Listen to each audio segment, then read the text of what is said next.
Так, графиктен көріп шығамыз, онда тастай қалуды.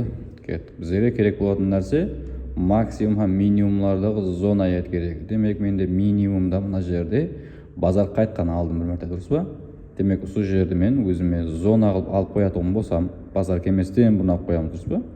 Демек, мына жер бізде зона болып тұрады. Базар келіп, сол жерден реакция алған. Демек, сол жерге базар айланып келген уақытында біздер қалай тастай қалып саудаға кіруіміз керек еді. Демек, мына жер менде М1 графикке түсірілу керек базар жетіп келген уақытында. М5-те зонам бар, М1 графикке өтетін болсам, М1 графигіңізде осындай жағдай болған.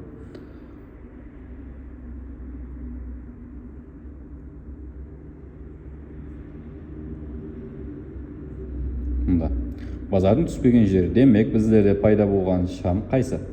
Ең төменге түспеген шамыңыз мына қызыл шам зонаға кіріп келген. Һәм одан кейінгі шам не қылды ол? Астын. Мына жақта қызыл шамдар ондай болмаған. Демек, зонаға жетіп келмеген, зонаға жетіп келгеннен кейін барып біздер сауда істеуді бастауымыз керек. Демек, мына қызыл шамның астын мына жасыл шам алған, дұрыс па? Саямен. Саямен алған, һәм өзі жоғарыда жауып қалған. Демек, белгілейміз сол жерді. Мұнда астын алып тұрды көріп тұрмыз. Демек, біздердің саудаға кіретұғынымыз осы жасыл шам жауылып, одан кейінгі шам ашылған уақытында болатын еді. Демек, мына жерден кіреміз. 4466-да 90, почти 67 бола ма? Яқшы. Енді осы жер точка вход сіздер үшін саудаға кіретұғын орталығыңыз болады. Енді біздердің стоп-лосс қоятұғын жеріміз қаяқта? Стоп-лосс қоятұғын жеріміз мына жердегі астыңғы, яғни сол жасыл шамның ең астыңғы саясының өлшейсіз. Демек, ол сіздерде 4464 почти, 64-тің өзі болады. Ал соған 10 пипспен қосамыз, 64 болатын болса, мен стоп-лоссымды 63-ге қоямын ба? Міне. Демек, мына жаққа стоп-лосс қойылу керек сіздерде. Меніңше ұзақ аралық емес.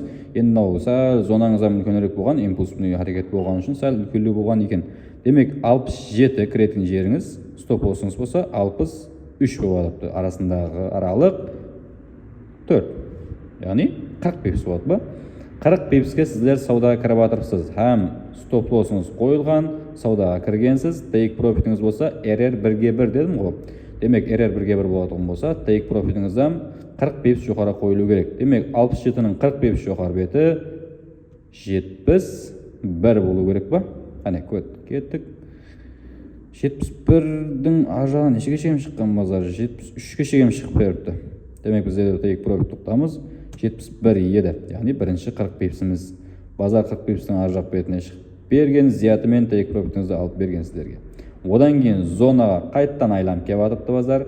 Re-entry қылсаңыздан болады, ямаса арғы саудаға кірген сделкаларыңыз, ордерларыңыз тұрған болса, онда қайттан жоғары қарап шығуған уақытында RR1-2 пайдан асаңыздан болады. Егер пайдан алып жол тұстаған болсаңыз, онда төменнен қайтып келген уақытында қайттан re-entry қылынады.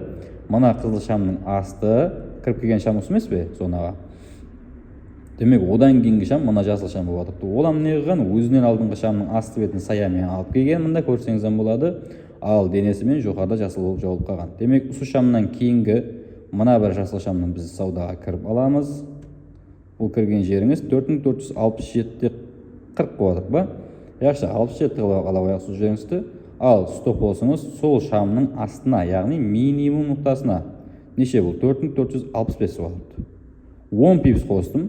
Һәм стоп-лосс неше болады сонда? 65-дің 10 пипс асты беті 64 бола ма? Демек, мен 64-ге стоп-лосс қояды екенмен. 64 қақта. Міне 64-ге қойдым. Кірген жерім 67, стоп-лоссым 64. 65, 66, 67. Демек, стоп-лосс енді 30 пипс болады. Сондағысы 30 пипс ойланым. Демек, take profitіңізден RR1-1 болу үшін 60-ден 67-ден кірген болсаңыз, бірінші take profitіңіз 70-де болады. Демек, мұнау 71 болса, мұнамаға қайттан қойсаңыздан болады 71-іңізге барып тапқаны алды. Екінші take profitіңіз 73 бола ма? 74-ке шегім шықты мұна бір шамның өзі. 74-ке шегім шығып берген. Одан кейінгісі 76 болатын еді. Мұна максимумға шеген бұл 77-ге шығып кеткен. Демек, RR1-3. Егер стоп-лосс алсаңыз, сіз ең кіші объемның өзінде $3 зиянға кересіз. Ал take profit 1-3 жүріп берген есап қалған алда сіз $9 пайдаға шығып жатырсыз. Ол дегені базар қайттан төменге түсіп кетті деген емес. Ретест берген төменге қарап, коррекциядан кейін қайттан жоғары бір импульс. Импульспен ол 81-ге шығып кетіпті.